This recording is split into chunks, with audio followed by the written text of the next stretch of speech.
Hello, everyone. It's Michael Jaco with Unleashing Intuition Secrets. And today I'm joined by Juan O Savin.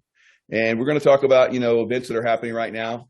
I heard your interview just recently that you did with, who's that? The gentleman, I can't think of his name right now. But anyway, it was an excellent interview and outstanding. Well, we got.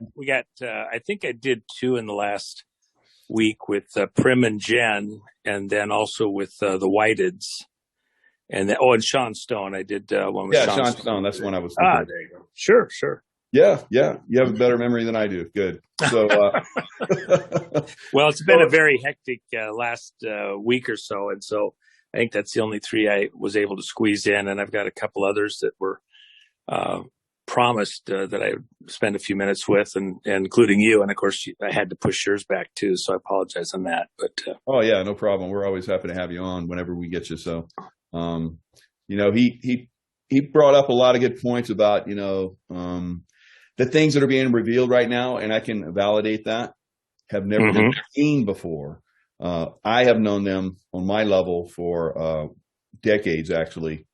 Some of the stuff that we saw in the last go around and between the election cycles, and that's the stuff I've known what's going on for a very long time. Now everyone knows, everybody's been exposed to that, and that was a really good point that Sean brought up.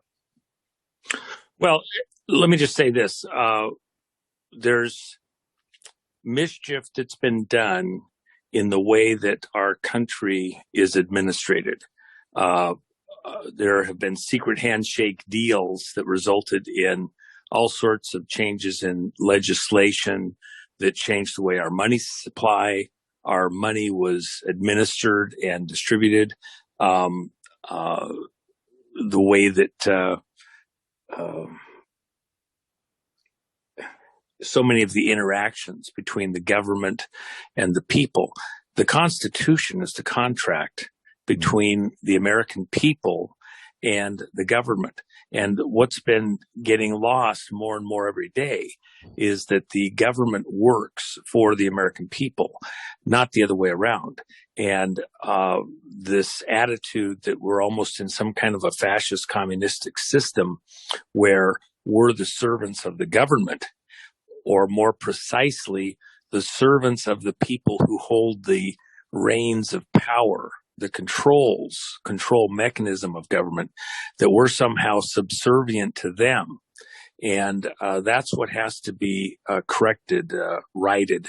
And that's what this moment is about, is reestablishing who actually owns and controls, our government versus the American people owning and controlling it. Of the people, by the people, for the people, has been lost on many of the people currently pulling and holding the reins of control in our government. Yeah, that's just absolutely amazing. That's an excellent point that brought up with Sean, and bring it up again, of course, because it needs to be reiterated over and over again, because people don't seem to be getting that. I served our country for 35 years, and it was for protecting us against foreign. And here we are. We have the biggest threat I've ever seen right here in America right now by a foreign government that has come in and basically pretty much close to taking over.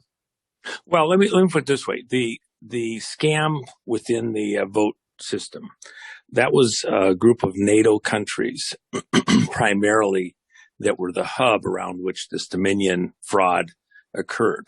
Even beyond that, there was collusion with members of other governments, control mechanisms into other governments. China positioning itself to take advantage of any weakness in our system. Players in the UN willing to take advantage, coordinating their actions to take advantage of this weak moment in American resolve, history, administration, whatever, to seemingly come in to help us with the problems that we have here in the country. In reality, we were at this very vulnerable moment. And people pulling the strings behind the curtains, thinking that we, the American people, weren't going to be able to do anything about it. The reality is, once the American people resolve to go a certain direction in mass, there's no outside power that's going to be able to control us. There's an old saying that I remember from a very young age, somebody that was teaching me history, and he said, no country, no people has ever been conquered from without, from outside of itself. They first had to be conquered from within. They had to collapse internally, and then somebody came in from the outside and took over. If we collapse internally as a people, if we lose our resolve, our focus, our cohesion internally, then all that would happen is an outside power would come in and just fill the vacuum, fill the void, and take over. What's actually happened here over the last year and a half, 2 years, is that slowly at first, but especially over this last year during the election cycle and up through the election, remember, the majority of the people that voted, by a large majority, not a tiny fraction, a large majority of the people who voted for President Trump voted for conservatism, for pulling back the reins of control of government, but through fraud, through voter fraud specifically, through count fraud, they have manipulated the outcome of the election, the vote, and these persons working collusively tried to take over our government by putting their players in positions of authority and power as though the American people put them there, which just isn't true. Right. Now, as that gets reversed, as that gets overturned, as that gets rolled back, the American people will get people back in power that have their interests in mind. To the extent that that doesn't happen, if it wasn't to happen, and I'm telling you that it will, but let's just have a mind game for a second. Let's imagine that this fraud of the vote was allowed to stand, that these people stayed in power and continued to control us. The reality is the vast majority of the American people know. They know in their hearts and they know in their minds. They know by a sense of feeling in their hearts, and they know by the facts that they're seeing. There's a tangibility to it, that what is said to have occurred cannot possibly have occurred. If you saw the rallies across the country that President Trump held and the masses that showed up, and you saw the non-rallies and the non-masses that showed up to support the Biden-Harris crowd, you know, just tangibly, factually, something doesn't add up. So when you see that, and then you realize that a fraud has occurred in mass over the vast majority of the country, there's this consensus. They can say anything they want. They can push any angle they want. They can tell you. Biden won, Biden this, Biden that. And you know, it just doesn't match your own observations. Mm-hmm. One of the things that you teach students when you're teaching science is that you have to get your data. You get your data points and you add it up. And if you end up with a conclusion in your data that at some level you just look at it and go, well, that just doesn't seem like the right answer. And you have to go back and look, usually you'll kind of just intuitively know that's in the zone. Okay. And you probably got it. If your answer in the end doesn't match kind of huge blocks of the data that you had, sometimes you just have to go, whoa, something's not right. Did I misadd? Did I move a dot somewhere? Did I forget some piece of the formula? Something doesn't seem right, or it's just intuitively, I got to relook at this because something's not adding up. Mm-hmm. That's the kind of a thing that's been happening for the American people over the last weeks and months. And even though you can't get to the right answer in Congress and in the courts, we've been played this game enough times. This is Charlie Brown with the football getting pulled away. Every second, the American people are waking up more and more. Something got screwed with, something got messed with, and this isn't adding up.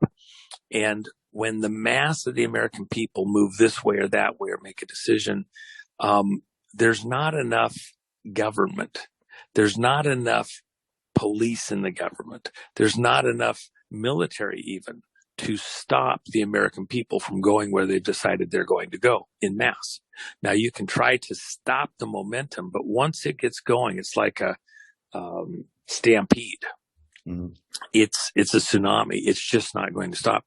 And the vast majority of the American people understand that something is amiss. And so from the other side, from the Biden camp side, they've got fingers holding holes in the dam all over the place, but the surge is coming. And that's what they are scared of, that en masse, the American people are waking up simultaneously across the country, not just in flyover country out in mid-America, but in the major cities. Mm-hmm. That's why, for example, Texas and Mississippi saying, hell no, we're not going to keep our restaurants closed. We're not going to shut down our state. We're opening up. Florida, no, we're opening up. It was way out there in South Dakota. It didn't matter, months and months and months and months ago. Right. But now more and more states are saying, okay, we're done.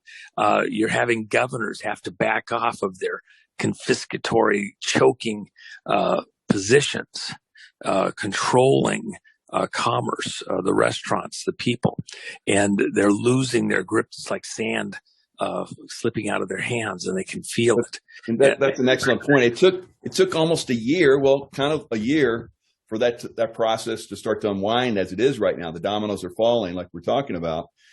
How long are we going to see? Another year before we see the dominoes fall for this other fraud we're looking at?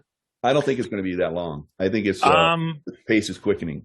Yeah, we're in an accelerating moment.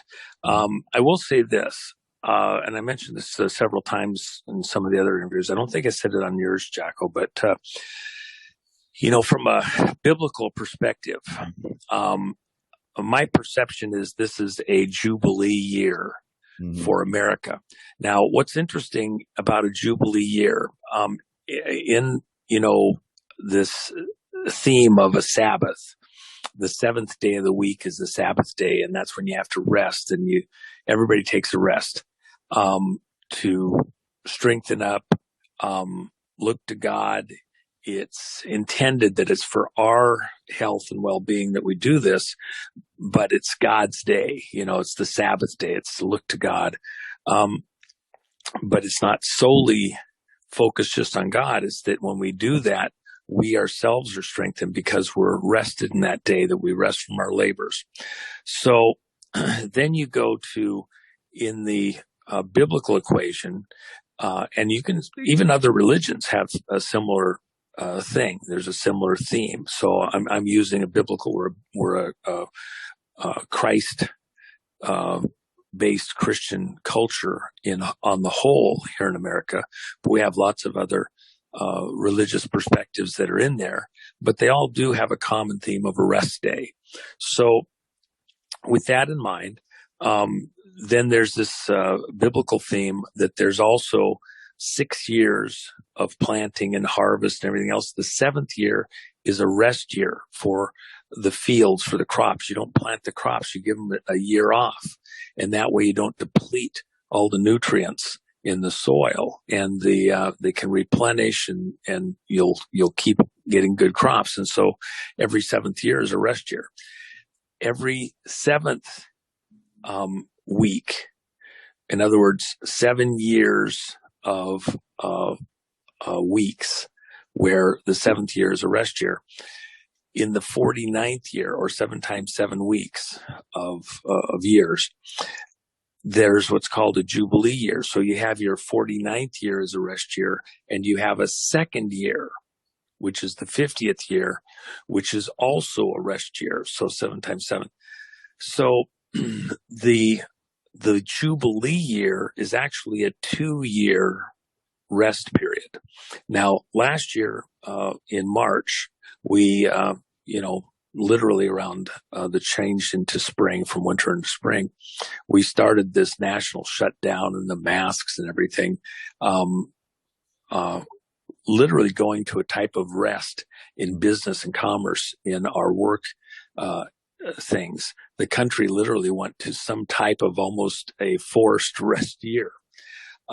If you were to say that, hypothetically, that this was a Jubilee moment in America, then a second year would also happen, where business and commerce and planting and everything else wasn't happening like it has previously, that there's some relative rest that's going on.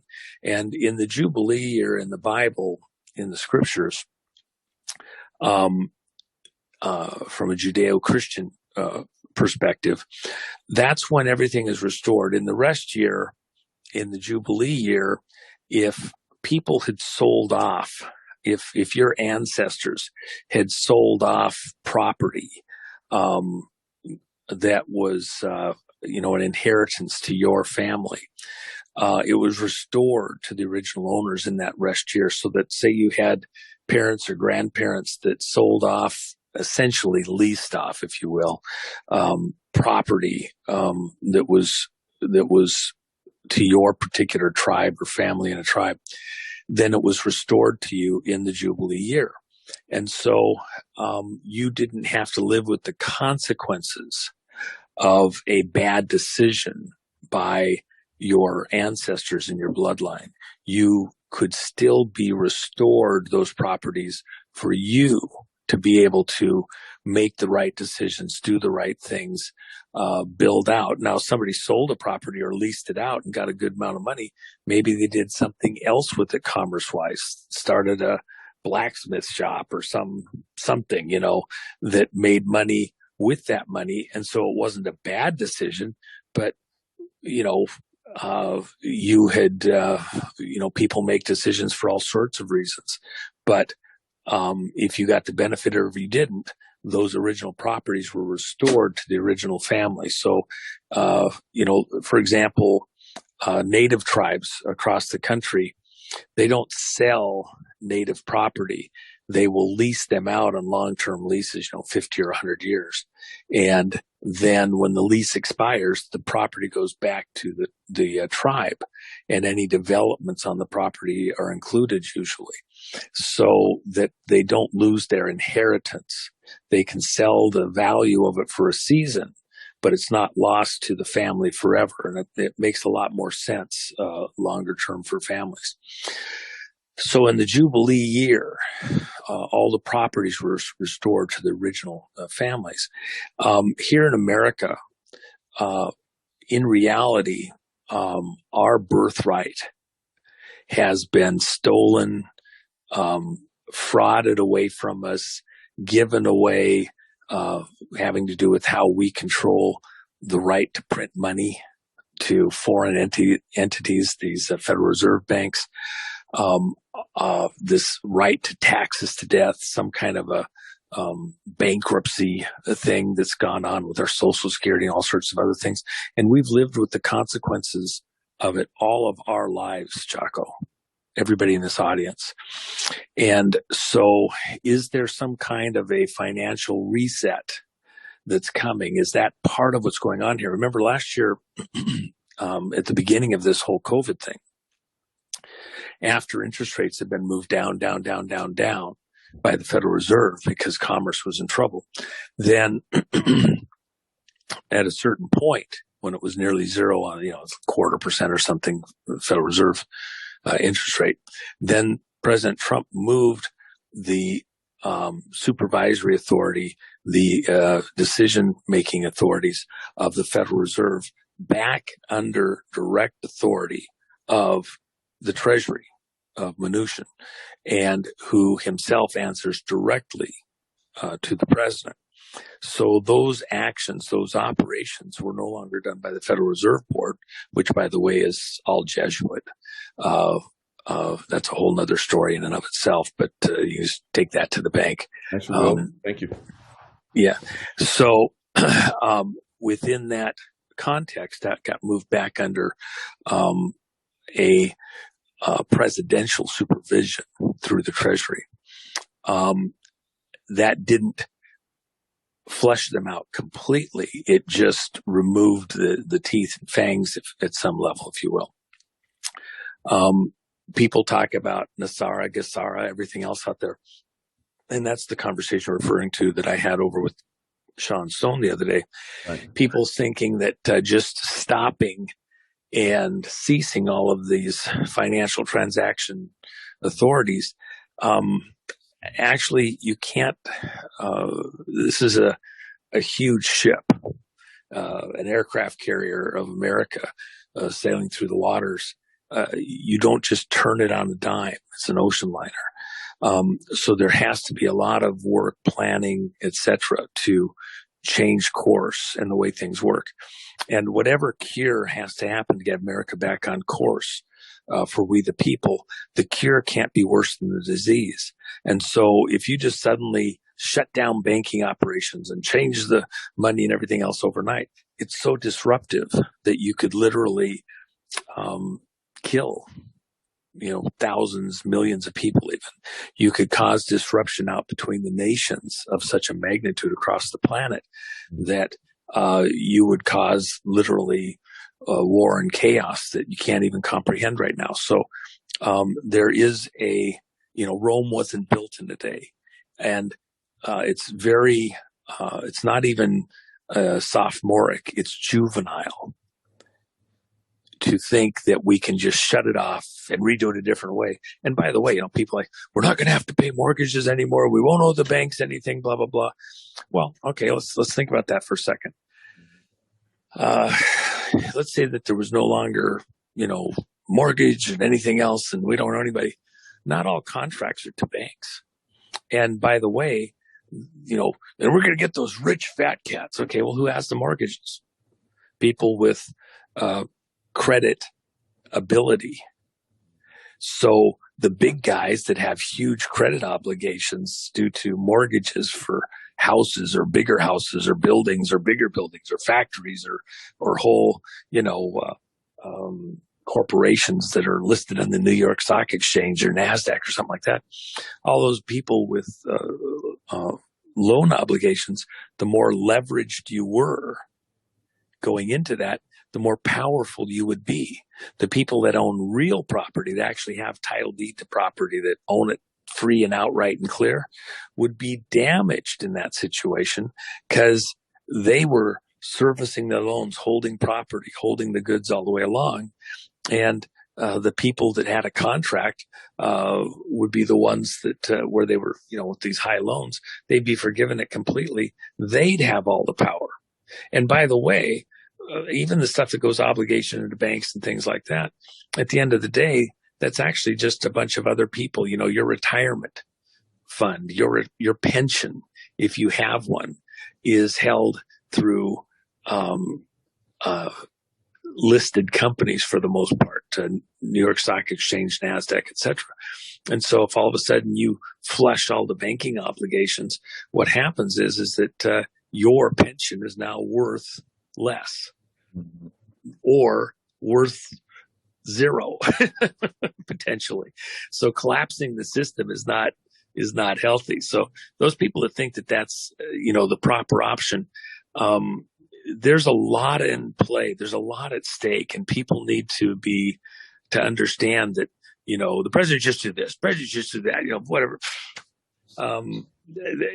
Gaming this out, as has been done on supercomputers, to look at all the minutia, all the minor things that had to happen in here, is a very complex thing. There's a lot at stake, and people's well-being, their lives, ultimately are at stake here, and we have to consider that, and that things seem to be moving slowly, too slow for most people's druthers. Doesn't mean that it's stopped. It means that there's a lot at stake, and we're maneuvering carefully to get to the right outcome. Yep. So, your book, Kid by the Side of the Road, is outstanding because you go into a lot of great historical aspects and you tie a lot of stuff together, like you're talking about right now. Your insights. I've always said that, being in the SEAL teams and stuff like that, and being in CIA, you're the kind of guy that I will sit at your feet or your boots and listen to what you have to say with and with rapture. And so it's pretty amazing. When we were in Las Vegas together, I got some insights from people that have known you for a while. And I just want to tell everybody that's maybe wondering who and what you were about, that my level of respect just went to a different level from some of the stuff I heard about your past. So that's up to you if you ever share that or not. But I can tell you from a secret guy that me and other people that I know you deal with, we don't just deal with anybody. You have to have a little skin in the game. So it was a pleasure to get some insights. So, well, that's very generous of you to say. I mean, that was kind of for those that aren't aware, Jim Caviezel, the actor from Passion of the Christ and so many other great movies, he had called me and knew that I was going to be in Vegas for some political stuff that I was doing. And so he says, "Hey, I want to come over and I want to show you this movie that I did, and we're trying to get, work out how we're going to release it. And I just want to show it to you." So I said, sure. Come on over. So, I said, I'll just get, so we can hook it up on the big screen in my suite, out there. And then, we had like a dozen people that all wanted to show up. And so I said, well, let me see if I can get like one of the private suites that has seating for like 30 people or something. And then that wasn't enough. And so I found a small theater there in the area, and then that wasn't enough. And so I ended up renting a movie theater for like 5 showings. And then we had Jennifer Mack had done that movie, The Called. And so a lot of people were coming in early. Awesome. And, so in a period of about 5-6 days, we ended up renting theater for, a showing, half dozen showings of The Called, The Makings of a Perfect Day, Jennifer Mack's movie, which is excellent. You can go over to Rumble and see that. If you haven't seen it, you got to go see it. Okay. And then Jim Caviezel's movie, The Sound of Freedom, the next day. And dry eye in the audience, I promise. Oh, what a great movie. It was, like I told people after the first screening, and I told everybody, the credits afterwards, there's some discussion about the aftermath of what's there, and then the credits, and it went on for about 5 minutes, and I needed every one of those 5 minutes to collect myself, to be able to talk with the audience and Jim too. And even where Jim, of course, he obviously acted in it and did it, but he said, same thing. It affects him every time. And, very true. It's just such a powerful, and it's based on a true story. Yeah. So as a result of that, by the way, well, 2 things. First off, we're working diligently right now, and within the next week or so, we'll probably have locked it in, but we have a release date and sequence for it, and it's in the very near future, and have secured the funding for the marketing campaign and like that. And so as a result of this meeting and you showing up and others, we've worked through some of those details, and I think we'll have it locked in the next week or so, hopefully, and we'll be able to announce, actually a release date for the movie, which didn't exist before we did that meeting. Wow. But my main point was, what happened was I called a couple of friends and said, hey, we're going to watch this, why don't you come on out? And then a couple of influencers, Jim had a few friends that he wanted to have come in. And then, guys like you said, well, could I also bring so-and-so? Next thing you know, we had like 400 people flying in on 3 and 4 days notice, to Vegas. And then, we did this and my friend, Mike Gowan, over at, South Point, Casino, accommodated us to get folks in. And, on a moment's notice. And Roseanne says that's her favorite place to perform. It's the best casino in Vegas, so many levels. It's also the largest casino in Nevada. A lot of people don't realize that. So South Point did us a huge favor, and Mike Gowan deserves just a huge thanks for helping get us in there. And but all of that said, then some of the people that you mentioned, I have a pretty eclectic crowd of friends, and so we had probably literally just shy of a dozen of the top spies on the planet, past and present, that all showed up. Yeah, that was definitely amazing. Yeah, no, we had some guys that are absolutely top of the heap in their own realm that all showed up, and it was just a very fun time to rub shoulders. And of course, you got to meet a number of them. We had a couple of private dinners there, and that was just a lot of fun. So thanks a lot for that. That was amazing. All of that said, though, it was very serious work. It was a fun thing to get a chance to cross paths with everybody and spend time together. But at the end of the day, we were there on a very specific mission, and that was to familiarize some of the influencers as it built out. This only happened over a couple of days. The way I equate it, in the car racing and stuff like that, back in the 70s, they used to have the thing, gumball, and guys that show up on one coast to the other and then race across the country in their cars. Not something that I'm promoting because it's very dangerous for the public, but the whole idea is that just on a moment's notice, everybody shows up and goes racing. We put out the call to people, hey, we're doing this in a couple of days over the weekend. And suddenly we had people flying from all over the country on just a moment's notice. And it was shocking. It was just going to be a one theater with, 30 people, then it's 100 people. And, we didn't have a big enough theater. And then it's, multiple showings till we tied it up day and night. And that was just because so many people came in that wanted to participate. And it was the subject matter that I think was the biggest part of it. It wasn't just a let's all go have fun thing, although it was a great time for networking. The key word here was that the movie, Jim Caviezel's movie, Sound of Freedom, it goes against this human trafficking, especially of kids, and the pedophilia. And that's a subject matter that is so critical that we as a society have to address, have to stop, both here in America and across the world. And so the movie, people will be having all sorts of action thrillers coming out and various movies as the theaters start to open up again. Yet this subject, if we're going to get America back on track and the world back on track, a lot of the corruption, a lot of the control that has happened behind the scenes of the people who are our leaders goes back to this captured, they've been blackmailed, honeypotted, they're participating in things that are actually extremely evil, and those become controls for them.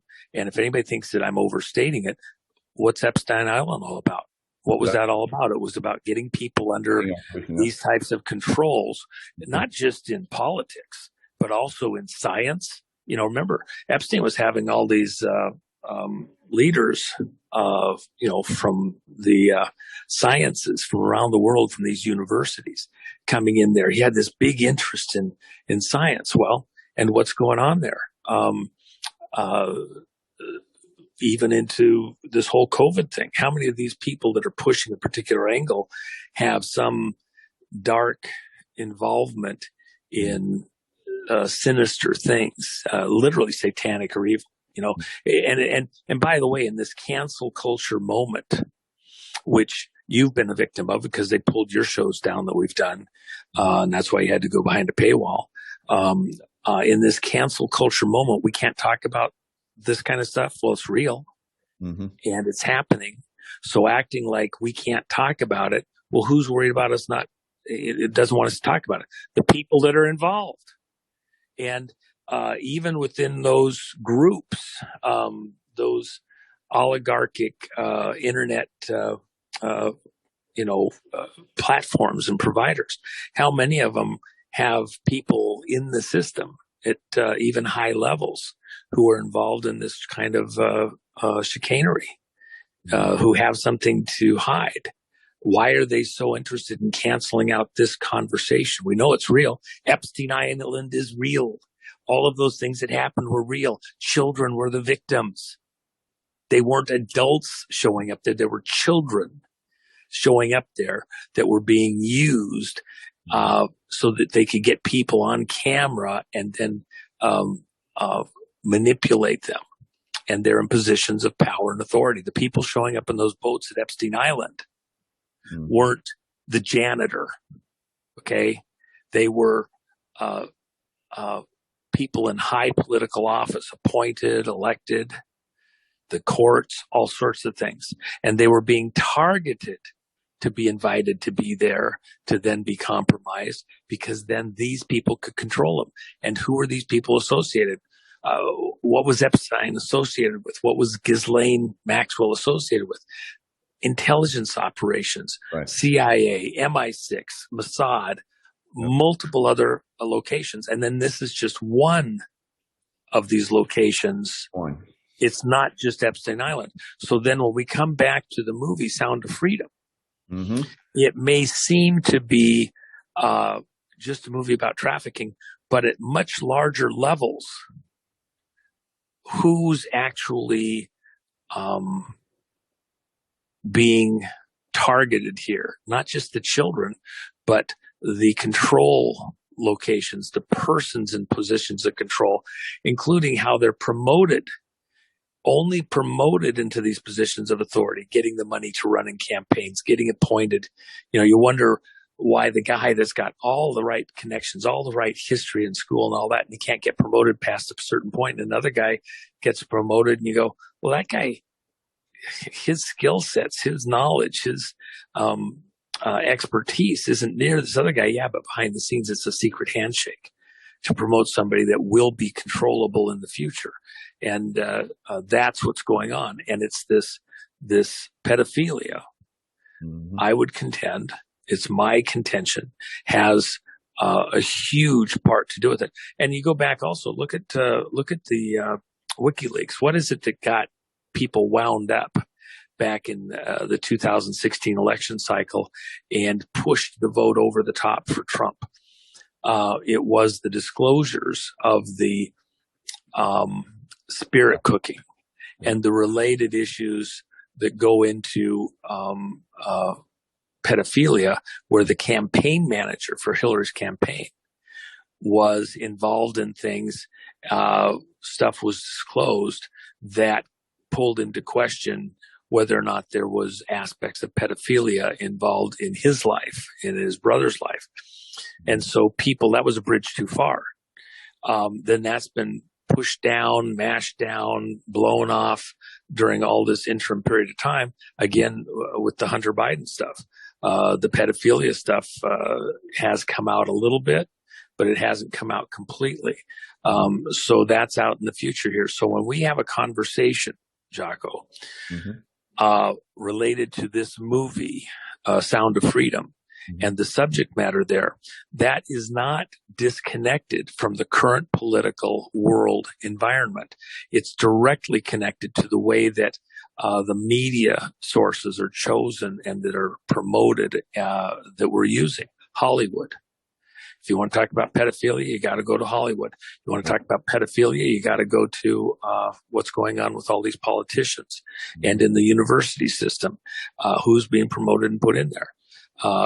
You got to go into the businessmen. Remember, even Wired magazine, they're talking about how you do blood transplants from children, youth, to wealthy individuals who can afford it, in order to get the human growth hormones that give them, some youth and vibrancy. And the assertion has been all along that that's some of what was going on at Epstein Island, was these blood transfusions from youth to older persons that were these gazillionaires. Yeah. So it's incredible. I've seen this stuff overseas, and I pointed it out to people. So it's nice now having an audience that we can start to disclose this information. There's a lot of us, when we saw that movie, and some people were saying, are we ever going to get to see it? Yes, you're going to get to see it, because Juan brought a lot of people in that are influencers. I have been hitting beating this drum on pedophilia for a year now. And when people would come on and say, people aren't going to want to watch this, I'm like, wait, you'll see. And we would have hundreds of thousands of views where people would say, we won't even have a few thousand. People are waking up to this. All of us that saw that movie were like, if this movie gets out there, this movie is going to change consciousness of the world. So it's not even if, it's when we're on it. We had a number of people that are very, well-to-do that were present, who said, we got to be part of this. We got to make this happen. In fact, a couple of them are down in Florida right now, related to the CPAC stuff and the build out of what's got to happen here. And they've pledged that they'll cover us for, it's a business thing. It's not a gift, but that they see the business relevance, besides the fact that there's just a stand up and be counted, make it happen. This has to happen. If there was any question because of COVID and the theaters being shut down, well, now that that's beginning to reverse, they need to be in to have a piece of this being done, that their boots on the ground there need to be counted, because the subject matter is so critical to us as a nation.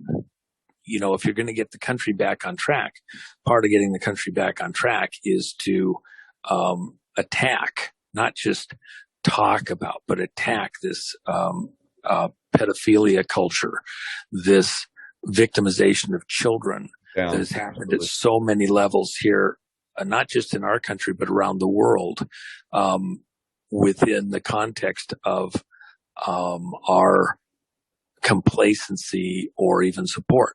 And let me just say this, Jaco, and this is an important point. I've said it a couple other places over the last few days, but I haven't said it on your channel. If somebody's hearing it a second time or third time, I don't care. There's maybe people here that haven't heard this. So I want to say it again.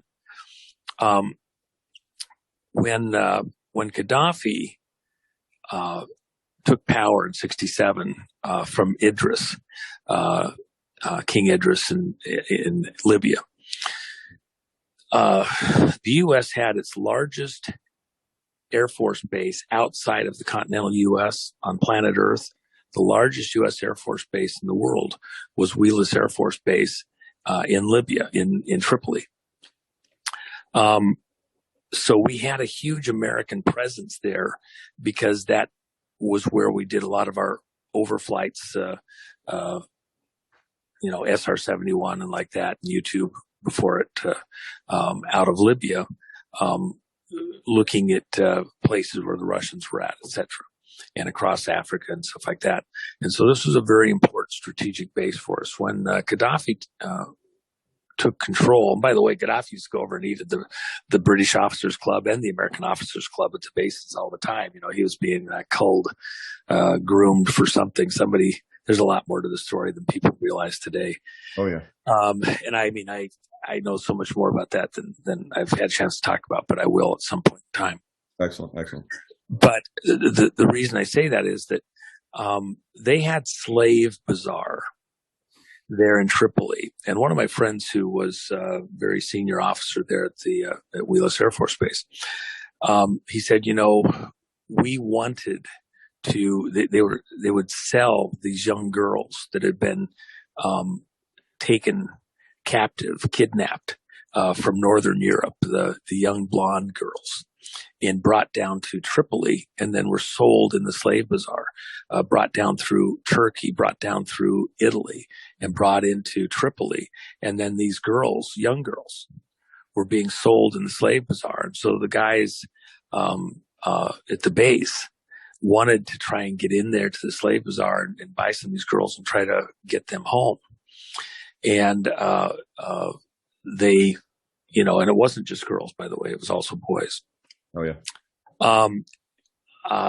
But they were understanding orders not to go anywhere near that or having to do it.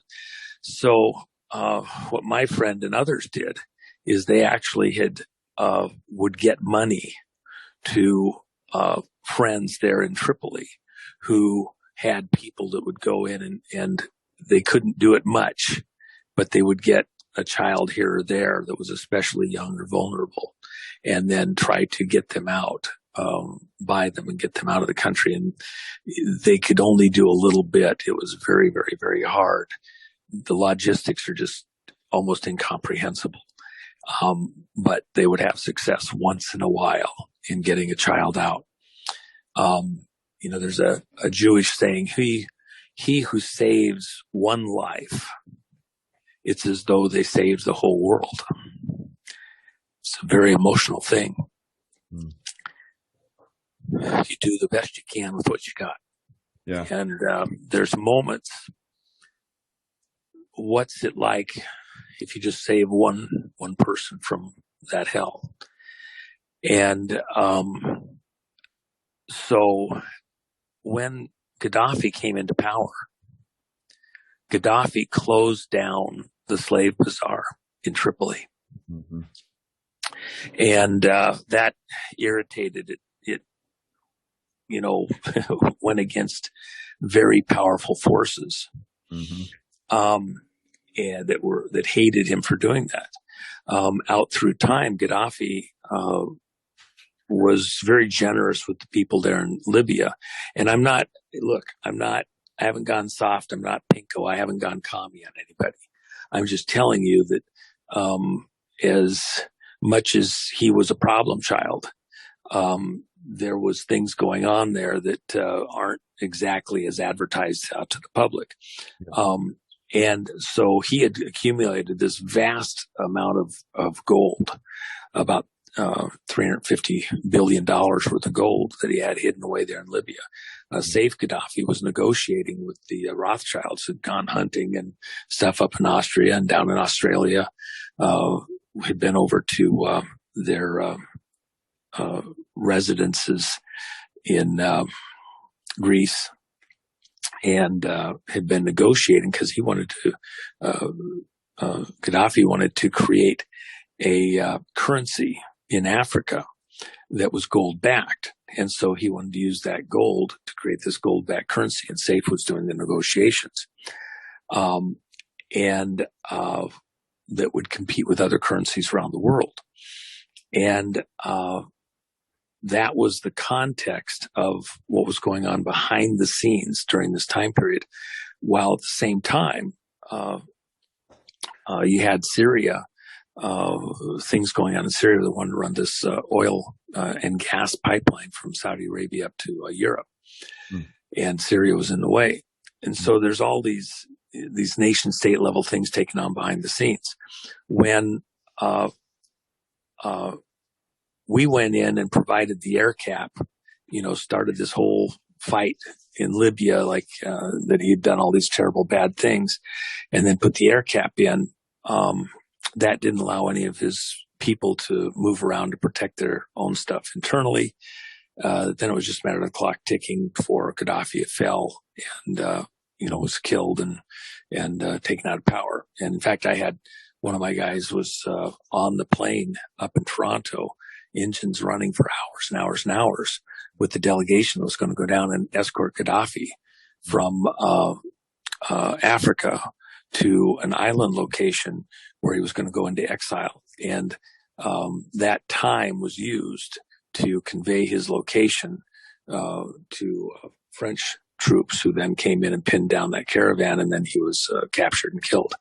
But he was actually on his way to exile at that time. And then, of course, we installed this, president of Libya, who was this professor from the University of Washington, here in the United States, who'd been parked there, a total CIA, operation, with somebody that wasn't, hadn't been in Libya, practically his entire life as though he's going to run Libya. It's just a big scam. But anyway, what else happened though was that in that negotiation, when Saif had been working to try to create a dinar backed by gold, it was an African dinar with this money. They had gotten enough information to ascertain where most of that gold was located in the various places that it was spread around Libya. And so when Gaddafi fell, all of that gold was eventually located and taken out of Libya, $350 billion. Now, I say all of that because where that gold was going to be laundered through in large measure was through American Barrick gold mining operations, allegedly. Right. And those operations in Haiti were where Hillary's brother was on the board of a gold mining operation, a mining operation in Haiti. They were going to launder that through there as though it was mined in Haiti. Well, if Haiti had $1 bazillion worth of gold, they'd have already begun mining it and they'd be fabulously wealthy. It's all a scam. And American Barrick was going to supervise that, allegedly, by the way, based out of Toronto. And, but the gold disappeared. And, so what else is going on in Haiti? Haiti is where this child trafficking was also taking place, in very large scale trafficking operations, and still is. And so, in fact, the follow-on to the movie Sound of Freedom is the movie that's being just finished up in the writing is based on the trafficking stuff going on in Haiti, because it's that critical and it's as compelling as The Sound of Freedom is. The next one will be off the charts. All of that long conversation. I was actually in Libya after my friends were killed. I came in and recovered some of their effects and some of their bloody body armor and stuff like that. So being an observer, SEAL Team 6, observing things and observing things as security contractor in CIA, we were told, because we know how to get information too. We were told that the gold went to the Americans, and that the NATO allies that were involved Libya was basically divvied up to them. Yeah. Also, there was trafficking of arms from Gaddafi's warehouses that went to ISIS. So, totally. I mean, somewhere in here, we'll tell the rest of the story. Exactly. Yeah. Because I mean, within hours of even the incident there, the Benghazi thing, I was talking with folks explaining what was going on, because we had all these training bases that were spread around Benghazi, and they're training these groups for their going up into Syria. And the whole incident prior to Benghazi, they were essentially using Libya as a weapons depot, transferring arms that were supposed to go to other Mideastern states, and they were transshipping them through Libya, and then taking those arms up to Jordan, Lebanon, and Turkey, and basing them in these various locations right on the border in preparation to go into Syria. So It was claimed. You do have some decent insights. I'm very impressed. So also, Gaddafi was his people were the most educated people in the Middle East. Yeah. He had built high-rise, because he basically said, hey, I'm taking off the restrictions. I'm going to be part of the West now. He built these high-rise hotels. He was getting ready to allow tourists to come in. There was a brand new city that was built by an emperor just before Rome fell there in Libya, and it was basically lost when Rome fell, and was covered up with sand. Pristine, the most perfect Roman ruins anywhere in the world. Unbelievable. So I saw it deteriorate very quickly once he was gone, we started seeing the terrorist groups come in and taking over very, very quickly. It was total travesty. Well, I mean, the best ancient ruins in the world, other than possibly the one that's been uncovered in Turkey here recently, where they found it buried, the best ancient ruins in the world are all in Libya. In fact, in the months just prior to the whole move to take out Gaddafi, and not even months, weeks before that all started, Bill Gates was coming back from something in South Africa, and then made a detour, stopped in Libya, and a friend of mine who was in a position in high office in Libya, actually set up the tour and supervised it, where Gates was taken out to some of the and his entourage were taken out to some of the ancient sites and toured them. Mm-hmm. And it would be my contention that many of these people knew what was about to happen and were licking their chops to go out and get, access to what was about to happen in Libya. One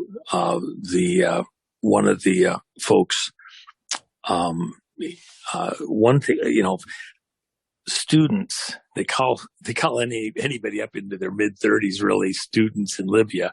It's just a cultural thing. But students of a number of the prominent families in Libya went out and protected the ancient ruins sites across Libya, literally stood there with arms, like, armed security, so that while this whole war in Libya, Libya was happening, they were at these ancient sites, buildings and coliseums, things like that, protecting them. So my friend's son, one of my friends, who was a minister of a certain department there in Libya, he went out and was with a number of other students protecting this site from being destroyed by these ISIS-like groups that went by other names. And he got shot in the arm, got shot in the hand. It came up out through his elbow and then got infected. And so he was going to lose his arm. And then through friends, we were able to get him up to Crete. And then he got treated and was able to save his arm. But he wasn't trying to do anything terroristic. He wasn't trying to overthrow the government or work with the terrorists, whatever. They were just protecting these ancient sites. That's another story that still has to be told, because, these sites have been around for thousands of years, and they were just trying to protect them for the future, because once they're blown up, gone, destroyed, whatever, then there's nothing there. So they weren't even trying to, be on one side or the other government just to protect these sites from being destroyed, because these terrorists were really coming in to take down these ancient sites, to destroy this history. And so a lot of people in Libya knew that there was a value for them out into the future, that they needed to protect that. And a number of them lost their lives. For other people who might say, well, it was just a building, it's just whatever. Well, it's their history. And they felt the need to do that. So, and all of that, though, to say also, and where I didn't finish the point a few minutes ago, is that after Gaddafi was taken down, and now today, and now for a decade, the slave bazaar has been open and operating freely. So yep. So when we facilitated taking Gaddafi out of power, the people that were able to come back into power reinstituted the slave bazaars in Tripoli. They're operating today in our name, with American involvement, our military, our State Department, the American people's complicity. Slave trading is going on right now, especially of children in Tripoli, and we have responsibility for it. If you break it, you bought it. Yep. We have to stop that. We have to get that back under control. We cannot allow or participate in or have people in our name doing things that facilitate that happening. And the same is true in Haiti. As they went through that earthquake and everything else, well, we came in to do good and to help. Yeah, a lot of those people that came in to do good in Haiti did very well indeed. Trading children. Clintons, yeah, definitely. So there, the cancel culture we're seeing right now, you were just talking about, canceling culture there in Libya. Of course, ISIS has been, involved in canceling, blowing up ancient monuments throughout the Middle East wherever they were. So everyone needs to look at what's going on right now, and it doesn't stop until we say that's enough. So you're completely right, where we own it because we're allowing it to happen. But if we stand up to it, like we're seeing these states that are opening, doing away with the mask mandates, and we see governors that are under pressure because finally people are starting to push back on that, we're going to see those dominoes fall soon.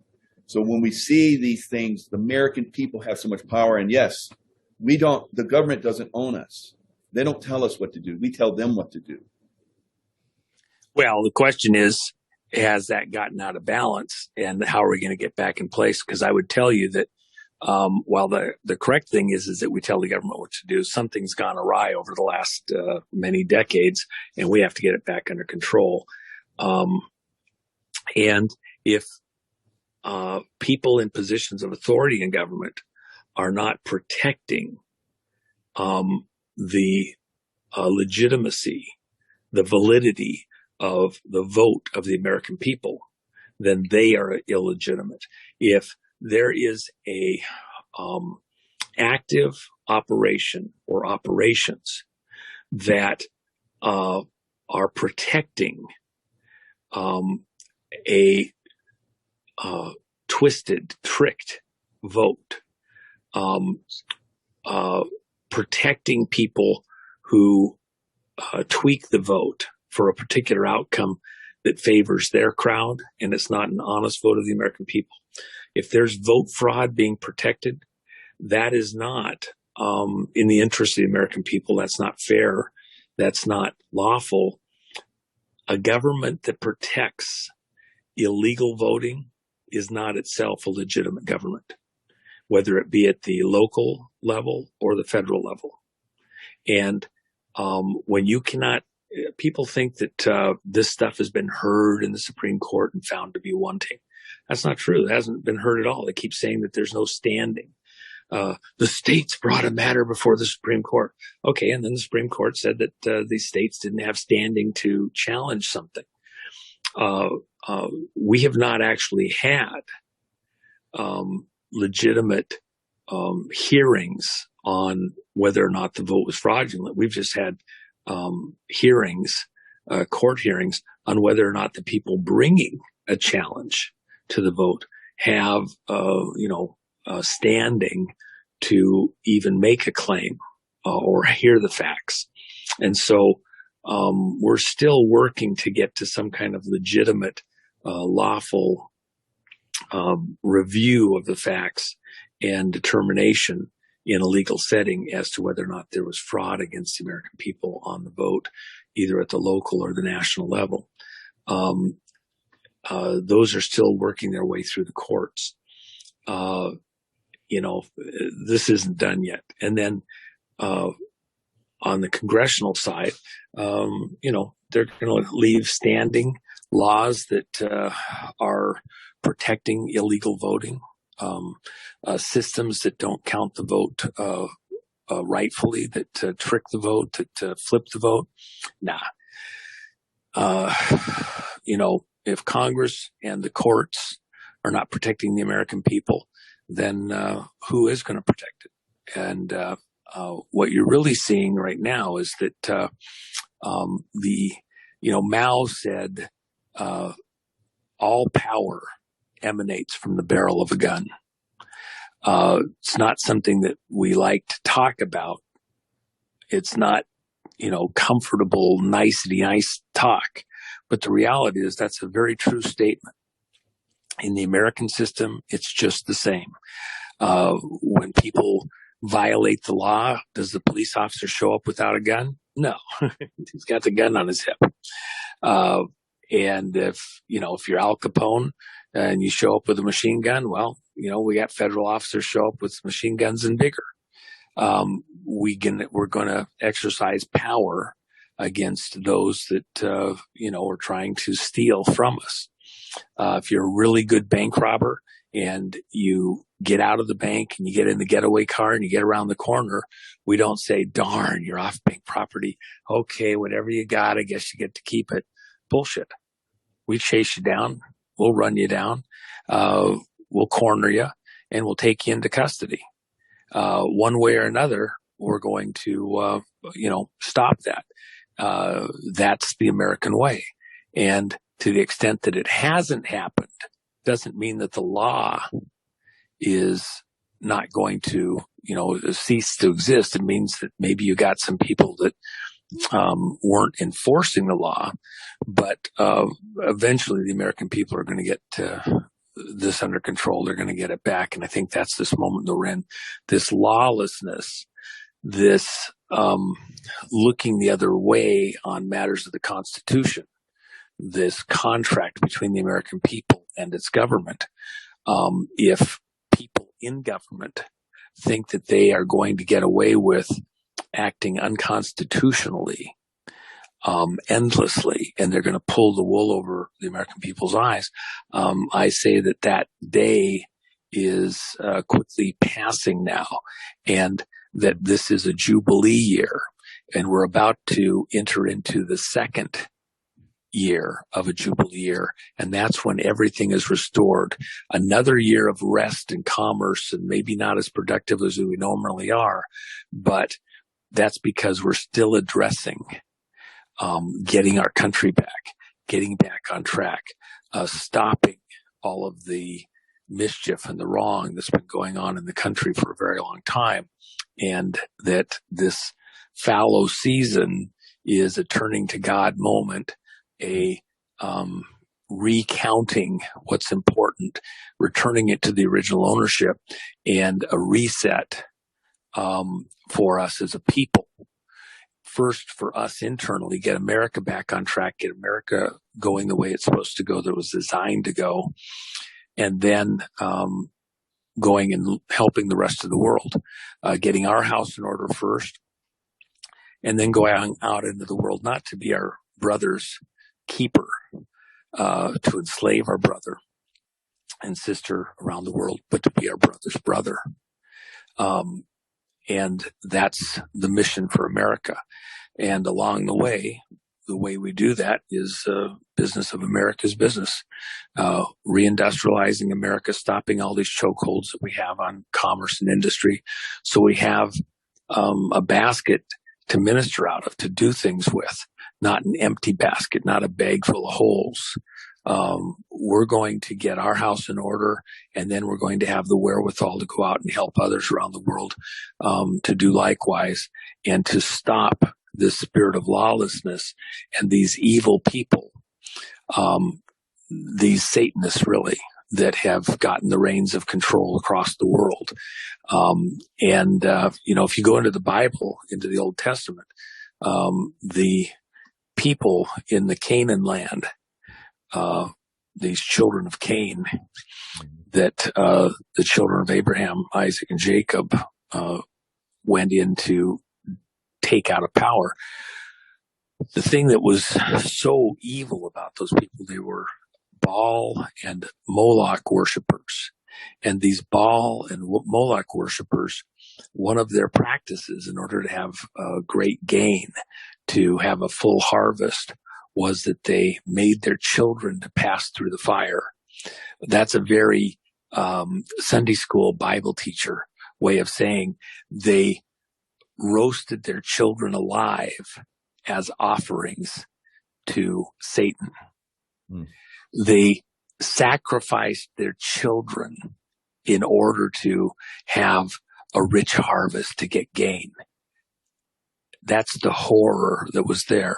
If there is children being traded around the world for any reason, if there's human trafficking at any level, it's the grossest, most horrid thing that can possibly exist. If we turn a blind eye to that, if we look the other way, then there's sins of commission, things that you do, and there's sins of omission where you look the other way. You fail to act. You don't do something positive that you must do as children of Adam, as humans.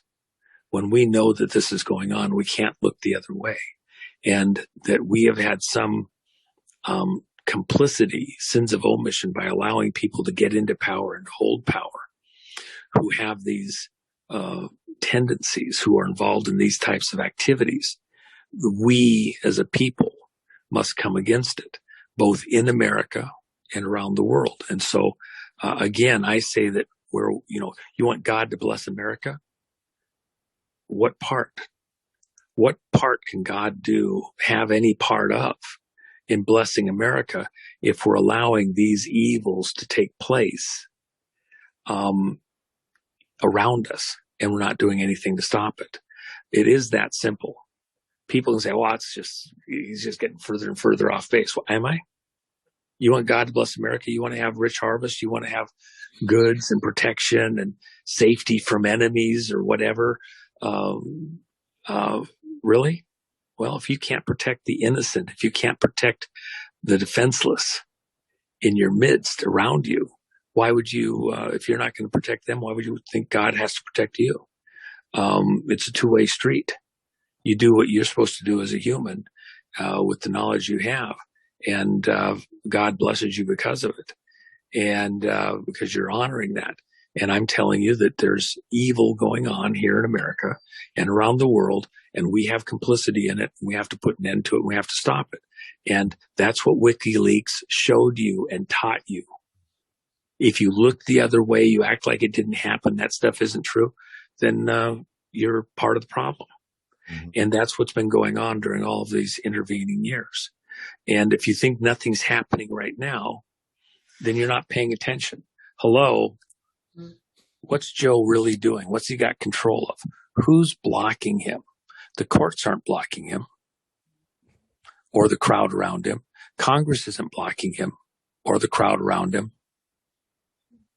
All sorts of things are happening, but it's happening at the only level, the last safety for the American people in the world that exists. And it's the American military, and they haven't given back over control. They haven't passed the baton to the next administration because they don't see that it's valid based on an internal analysis, based on the Director of National Intelligence report delivered on the 19th of January. So is this over? Not in your life. Watch. Yep. I totally agree with you. And, it's just funny because, I had a dream though that I kind of mentioned it to you a little bit that, I saw your 7-year type thing, in my dream. I'm not going to go into detail about it, but then I come on and I'm working at the gym and I'm listening to one of your interviews and you're talking about how long ago you said Trump should get his contractor buddies to build a fence. Oh, here. Hold on. Let me just read this for you. This is fun. Okay. Oh, yeah. Beautiful. Bring it up. Yeah, definitely. Okay. So now this book is amazing because I know you were on one talk show where there was a beautiful woman there that was talking about how Jennifer, she's talking about how she has like a class and they broke the book down into 3 parts and they get together and talk about that book. It's amazing. Well, that's very sweet of Let me give you the background. In 2015, I had some friends that came to me and wanted me to assist in the Trump campaign out in New Jersey. And I said, well, I don't know. I mean, the problem is a presidency. It's not just a person. So as soon as people think that you're going to get a person elected and they're going to go change the whole world, they don't understand that's just the pointy end of the stick, but there's so much more, the people, the appointments, everything that goes with it. It's not just a person. So the reason that we have the political system kind of the way it is. People come up through the ranks, they get allies, they get constituencies, they get a theme, a thread through their life. And then when you elect a president, you're really electing kind of a body of people, associates, to come into power to take things a certain direction. It's a whole ocean liner of aircraft carrier of a mindset. And what I didn't see at the time was a depth in the team around Trump to pull that off. And so I was like, well, the problem is, they're just not. There's so many more people that are needed to pull this off. And so I said, I just didn't see where there was an angle that I thought it was going to be worthwhile or work. The aspect of that I wasn't really fully dialing in was as President Trump said, he was asked to run. He was invited to run.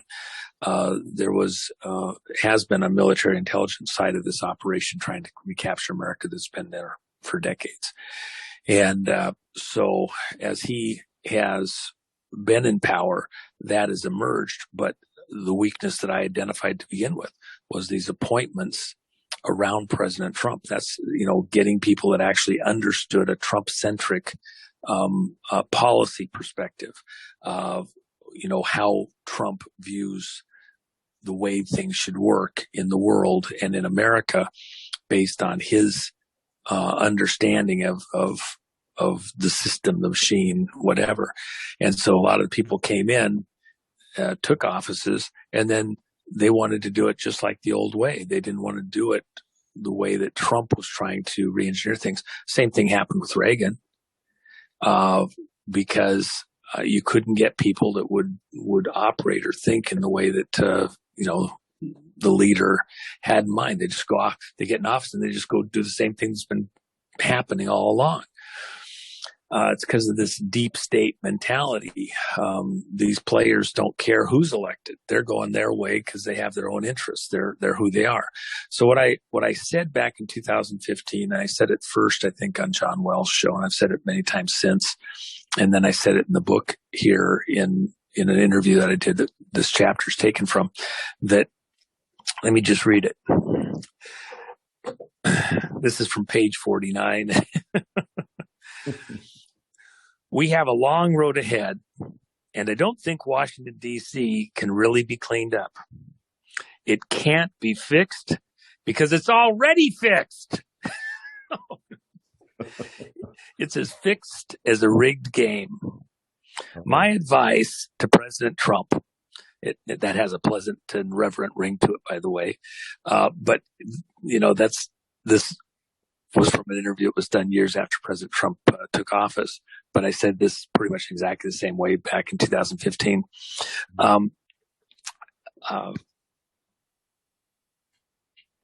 Sorry about that.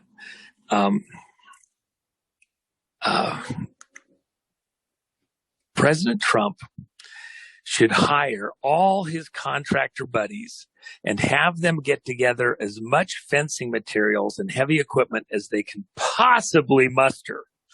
Then bring it all to D.C. under the protection of U.S. Marine Corps guards utilizing close-in air support. They should proceed to surround D.C. with multiple layers of chain link fence and concertina wire, like we did at the city of Fallujah in Iraq. Mm-hmm. Simultaneously, we need to have all available military and armored National Guard units surround the city at the Beltway. That's kind of like what happened back coming up in the inauguration, right? Did you see all that? The way they had the city surround everything. I dropped down a couple paragraphs. President Trump should also request that all patriot citizens show up for this national effort with all the toilet bowl cleaner they can lay their hands on. After which they'll provide that to the military guard units so that the cleaner can be dispersed into that soupy DC cauldron ASAP. God in his heaven knows it's going to take several flushes and plenty of Drano to clear those filthy pipes.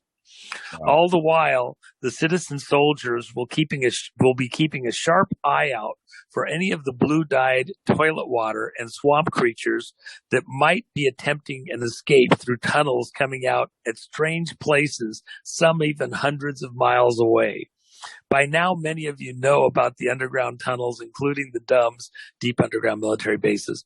So we are not dropping our guard. I say we carry out 40 days of 40 flushes. Hey, just to be sure, God knows, maybe the total flushes should be more like 41 or 44. We'll see.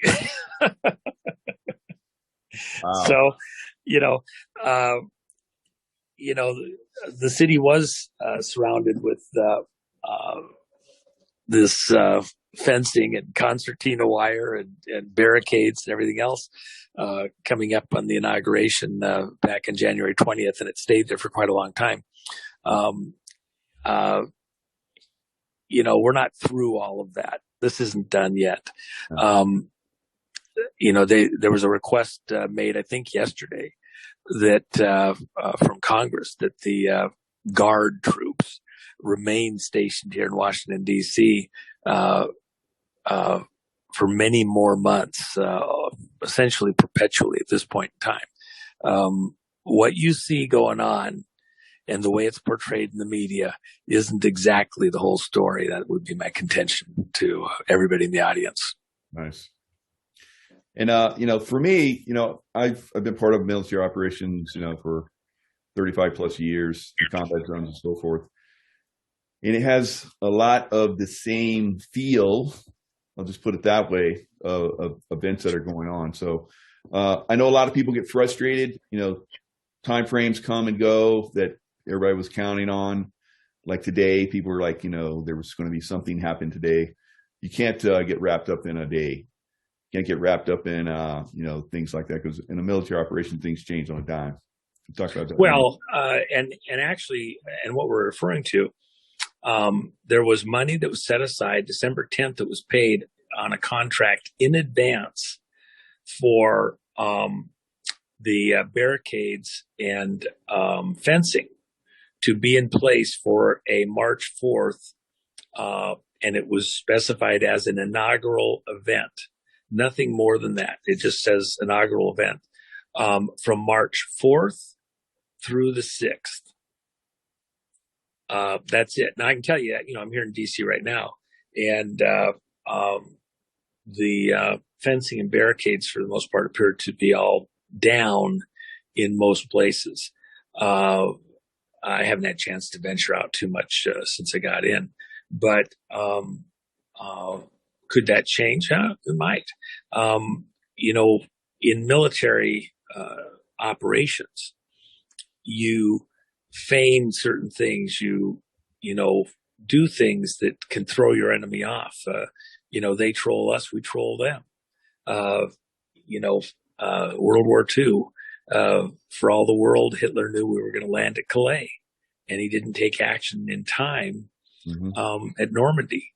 And we got a beachhead in, and then the rest was history. And you only had a certain window of time that you could do that in, where you had the high tides, because they had all these obstacles on the beaches. They knew that we were getting ready to come. They were just looking for where we would land. Mm-hmm. So we're in this moment in time when there's a lot at stake, a lot in play. Anybody that tells you to know exactly what's going to happen, or something didn't happen exactly when they thought it was supposed to happen, in a military operation, you don't let everybody know everything to the last detail, even down through the ranks. A lot of times there's intentional disinformation, even at high levels, so that the enemy might find out just exactly what you want them to know through surreptitious means. So there's a lot going back and forth. There's a lot at stake. We're kind of watching, at arm's length. If we knew precisely what the next moves were, then that would tell me somebody in a command position was doing exactly the wrong thing because the word's getting out in the wrong way. So in a generic sense, yeah, both sides know that a landing is going to have to happen, and that the materials have been set up ready to do a landing, and it's going to be some beach in Europe. Which beach? Well, there's only certain ones that make sense because of their structure, their layout, their location. So, you feint one way and you go the other. That's as simple as any maneuver in football, basketball, any sport, to throw your opponent off. We're playing Casino Royale for planet Earth. There's a lot at stake. People need to take deep breaths, but at a larger level, do they know we're coming? Yeah, they know. They're scared shitless. They know we're coming and we're not backing off, and the American people aren't going to buy into this fraud of an election. How's it going to play out exactly? We'll see. But it's coming, and it's not going to stand. And they know it, and we know it. And if you don't know it, you're not paying attention. American people aren't going to put up with this shit. It's beautiful. And Juan, I'll put the links to your book down in the description box so that people can have access to it. I'll give you the link to this video. This was live on my secondary Facebook channel or YouTube channel, so hopefully it'll stand. We'll see how long, but I'll have this copied and posted in other sites on my Facebook and Instagram as well.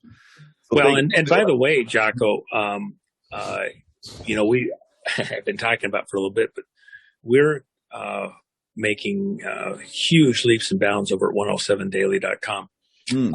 My platform now. We've gone through a couple of wars already, and somewhere down the road we'll talk about it with precision. But it's amazing what other powers to be have tried to do to stop us. We're actually growing stupid fast. People have no concept. But I want to host your show over at our platform and these other shows that internet providers have. Anybody that's been canceled out in this cancel culture thing, bunch of the hosts that you love that haven't been able to do stuff, we're going to have a home for them there, and we got plenty of room to do it.